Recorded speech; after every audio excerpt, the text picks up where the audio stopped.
The chandelier above the ballroom glittered like 1,000 knives, each crystal sharp enough to cut. My father thought it looked beautiful. I thought it looked like a weapon, just like every man and woman in this room. Diamonds, silk gowns, and smug smiles. And me, the crown jewel being auctioned off. I stood at the edge of the crowd, champagne glass untouched in my hand. My reflection in the glass sneered back at me, perfect black tuxedo, hair slicked into place, jaw sharp enough to slice. A spoiled prince, dressed for display. I wanted to smash the flute against the marble floor. Instead, I downed the drink in one gulp. "Stop glaring holes into the guests, Luca," my father muttered as he approached. His hand clamped on my shoulder like a vice. "Tonight is important."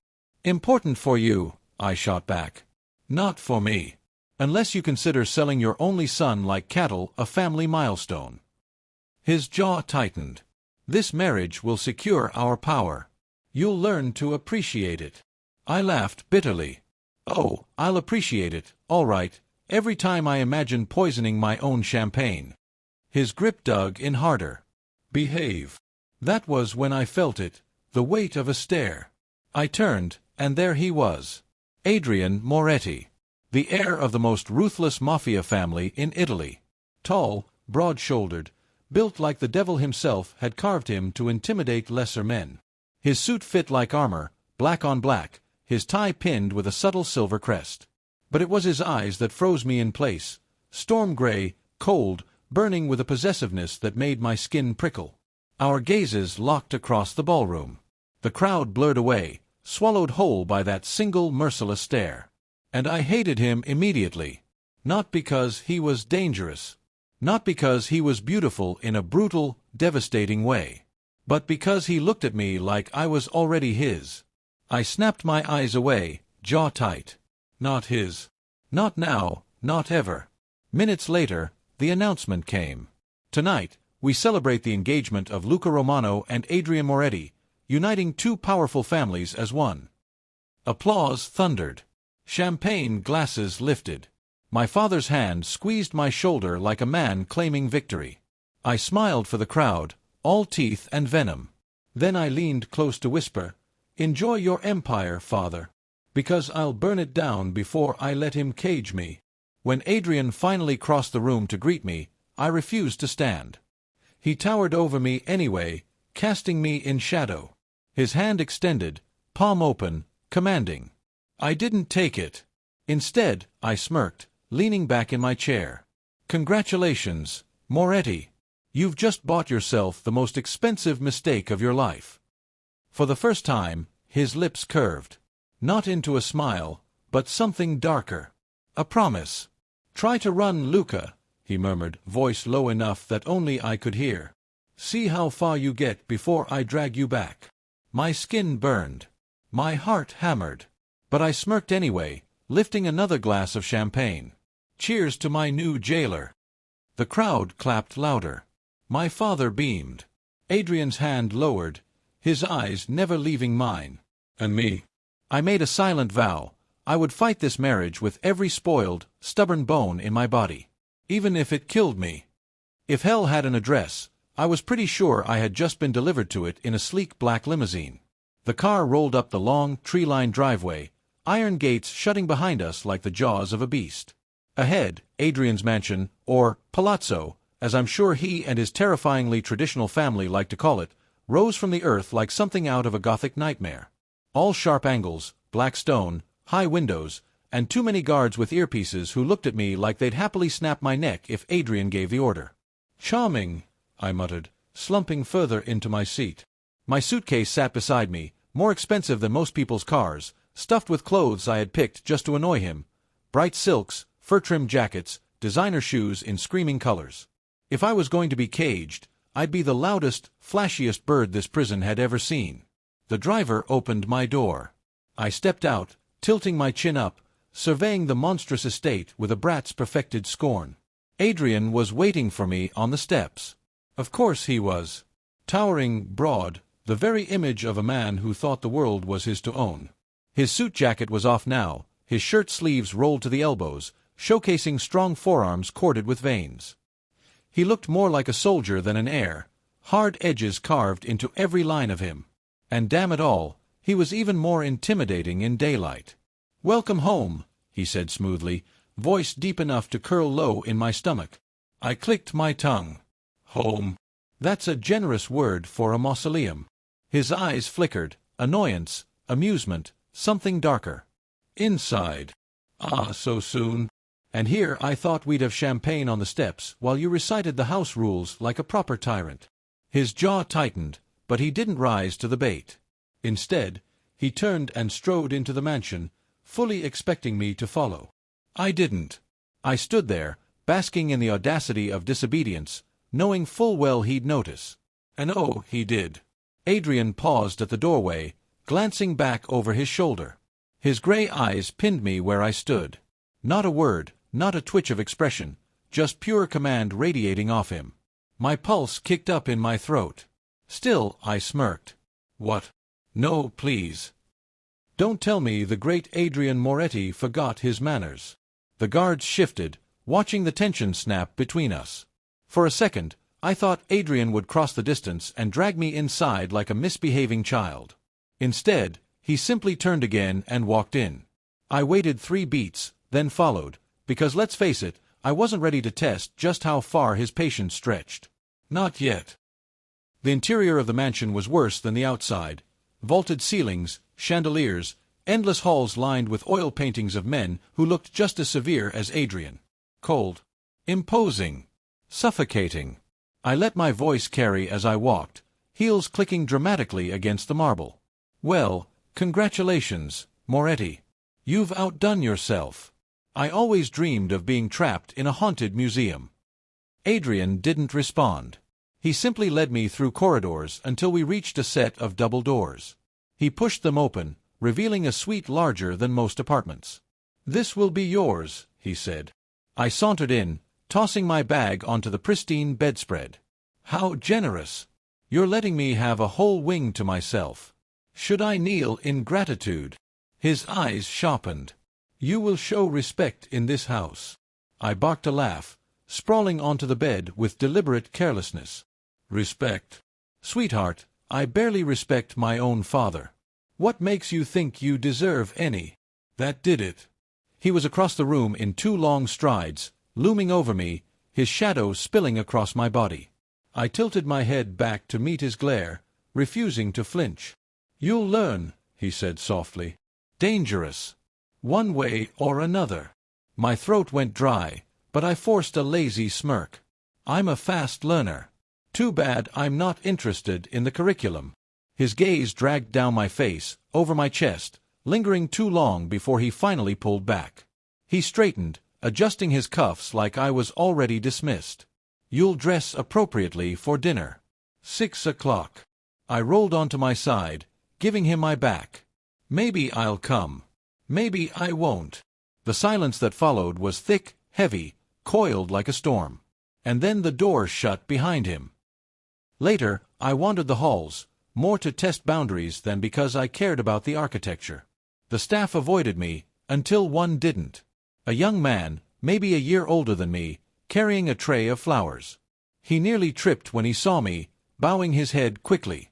"Signor Romano," he stammered. It's an honor. You look." I smirked, stepping closer. "Careful.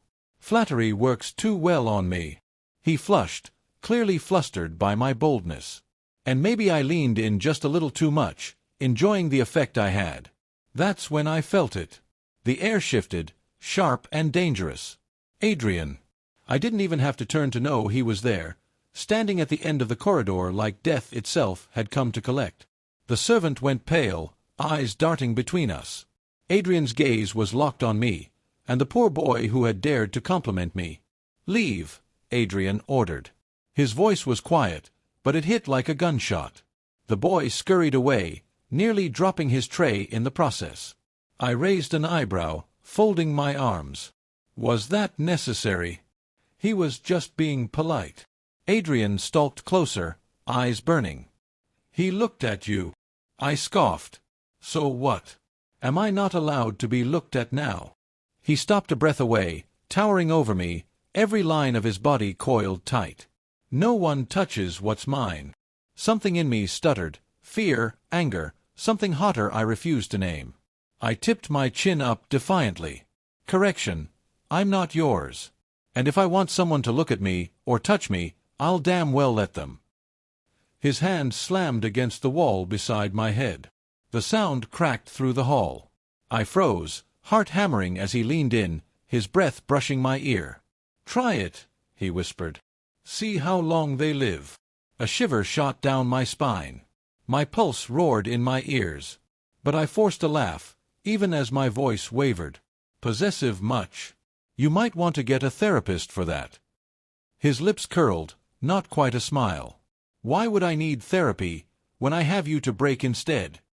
And then he was gone, striding down the hall, leaving me pinned to the wall with my heart in my throat. That night, at dinner, I made sure to wear the most scandalous silk shirt I owned, deep red, unbuttoned far too low. If Adrian thought he could cage me, he was going to choke on just how untamable I could be. But when he entered, his gaze landed on me like fire, and for the first time in years, I wasn't sure who was playing with who. One thing was certain though, this marriage wasn't going to break me. Not if I broke him first. 3 days. That's how long I'd been locked inside Adrian Moretti's mansion, and I already hated how well the cage fit. It was a fortress of black marble and iron gates, the kind of house designed to warn intruders to turn back or die trying. Every hallway was silent, polished, suffocating with the weight of power. And still, I strutted through it like it was mine, chin up, every step an act of rebellion. But every time I thought I had room to breathe, Adrian was there. Always watching. Always shadowing. Always reminding me who held the keys. Dinner that night was no different. The dining hall could have seated 30, but of course, it was just the two of us. A single long table, a white cloth, silverware gleaming under the light of an obscene chandelier. He sat at the head, naturally. I sat halfway down, deliberately distant, legs crossed, wine glass twirling in my fingers. "Move closer," he said, not even looking at me as he cut his steak. I smirked, leaning back in my chair. "Why?" "Afraid you'll choke on your food if I'm too far to admire." His eyes flicked up, gray and sharp. "Because I don't like repeating myself." I raised my glass in mock salute. "Then don't." It was a dangerous game, and I loved playing it. But tonight, instead of snapping, he set down his knife and fork and simply watched me. His gaze pinned me like a butterfly in a glass case. Heat prickled my neck. "Do you enjoy provoking me, Luca?" His voice was low, smooth, like velvet hiding a blade. I tilted my head. "I enjoy reminding you that marrying me doesn't mean owning me." The air between us tightened. His lips curved, not quite a smile, more like the hint of one. And then, maddeningly, he returned to his meal as though I wasn't worth more breath. It should have satisfied me. Instead, it irritated me. "Unbelievable," I muttered, pushing back my chair. I stalked toward the door, just to prove I could. "Sit down." The command was quiet, but my body reacted before my brain could. I froze. Something twisted in my chest, equal parts fury and something else. Something darker. I didn't sit. I left the room, slamming the door hard enough to rattle the chandelier. Later that night, I found myself in the library, a cavern of old leather books and shadows. I liked it there. It felt safe, untouched by him. Or so I thought. I reached for a volume on the top shelf, stretching on tiptoe. The damn thing was just out of reach. I cursed under my breath, stubbornly refusing to grab the stepping stool like a normal person. A shadow fell over me. Adrian. Of course. He plucked the book down with insulting ease and handed it to me without a word. I snatched it, glaring. "Do you lurk in every hallway, or is stalking me just a personal hobby?" He didn't rise to the bait. Instead, he leaned closer, his voice brushing the shell of my ear. "Careful, Luca. If you keep wandering alone, people might think you want to be caught." A shiver ran down my spine. I hated that he noticed. I stepped back quickly, book clutched to my chest like a shield. "Don't flatter yourself. The only thing I want is out."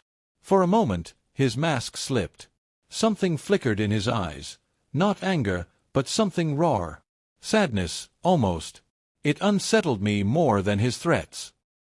The shift between us grew clearer the next day. I was in the garden, lounging on a bench with sunglasses and a scowl, when one of the staff, a young man, nervous and polite, offered me tea. "Grazie, signore," I said with a small smile. Not because I cared, but because he didn't look at me like property. The smile was all it took.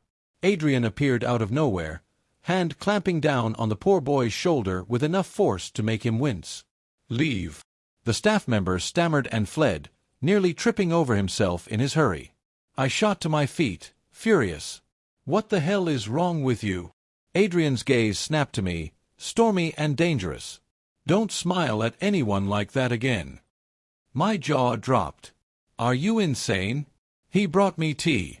Do you expect me to scowl at the help, too?" "Yes." His answer was immediate, lethal. "Because your smile belongs to me." My pulse skipped. My anger tangled with something hotter, heavier. I crossed my arms, glaring. Possessive much.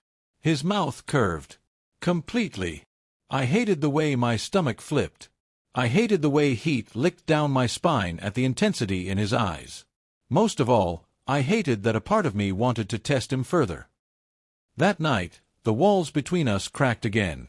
I'd broken a vase, on purpose, obviously, just to see if he'd snap. The shards glittered across the floor like a warning. My hand caught one edge, slicing skin. Adrian was there in seconds. "Stupid," he muttered, catching my wrist. He pulled me to the sink, his grip firm but careful. He cleaned the cut himself, wrapping it in bandages with hands that were too gentle for a man like him. I watched him in silence, caught off guard. The world's most dangerous heir, tending to me like I was fragile. When he finished, he didn't let go right away.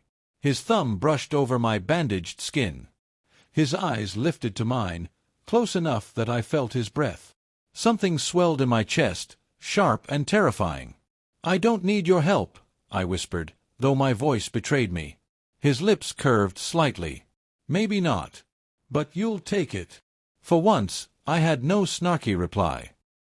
Later, lying in the massive bed I refused to share with him, I stared at the ceiling, restless. I told myself I hated him. That I despised this cage, his arrogance, his suffocating rules. But when I closed my eyes, I didn't see a jailer. I saw the way his hands trembled slightly as he wrapped my wound. I saw the flash of something vulnerable in his eyes when I told him I wanted out. And I felt the burn of his words echoing inside me, "Your smile belongs to me." I rolled over, pressing my face into the pillow, cursing myself. Because for the first time since this nightmare began, I wondered if falling might be more dangerous than fighting. The night the truth came crashing down was the first time I truly wished I'd never met Adrian Moretti. It happened by accident. Or maybe fate had been waiting to laugh in my face. I wasn't looking for secrets. I was looking for wine. A rebellion of its own, sneaking into his study like a bratty thief in silk pajamas. But the voice I overheard wasn't a ghost. It was Adrian, low and sharp on the phone. Yes, the deal worked. The marriage solidified both sides. Devereux wealth keeps the syndicate clean, and my father's blood ensures they'll never betray us again. The words sliced me open. I froze at the doorframe, the crystal knob cold against my hand. Every part of me screamed run. He knew. He'd known all along. The deal. The marriage. My knees nearly buckled. I didn't hear the rest of his conversation, only the roaring in my ears. I staggered back before he could see me, my lungs burning. By the time Adrian hung up and turned around, I was already in the hall, fury ripping through me like wildfire. He found me in the atrium, shoving one of his priceless vases off its pedestal. The porcelain shattered, pieces scattering like the shards of my pride. "What the hell are you doing?" he barked, his voice a whip of steel. I whirled on him, my chest heaving.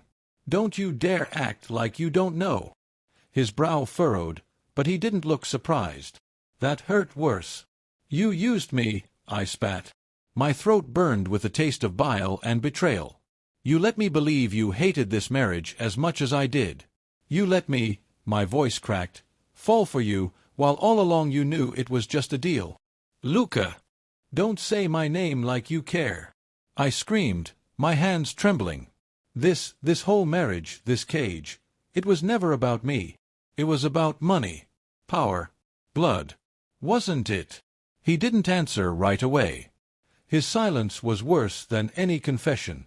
I shoved at his chest, but he didn't budge. Say it. Yes. The word punched the air out of me. Yes, it was about power. About protecting what's mine.